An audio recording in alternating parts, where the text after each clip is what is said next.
शुक्लाम्बरधरं विष्णुं शशिवर्णं चतुर्भुजं प्रसन्नवदनं ध्यायेत् सर्वविघ्नोपशान्तये। व्यासं वसिष्ठनप्तारं शक्तिः पौत्रमकल्मषं पराशरात्मजं वन्दे शुकतातं तपोनिधिं।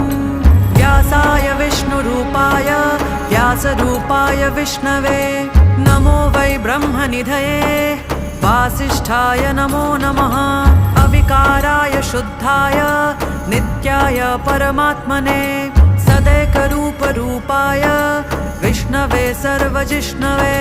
यस्य स्मरणमात्रेण जन्मसंसारबन्धनात् विमुच्यते नमस्तस्मै विष्णवे प्रभविष्णवे। ॐ नमो विष्णवे प्रभविष्णवे। श्रीवैशम्पायन उवाच श्रुत्वा धर्म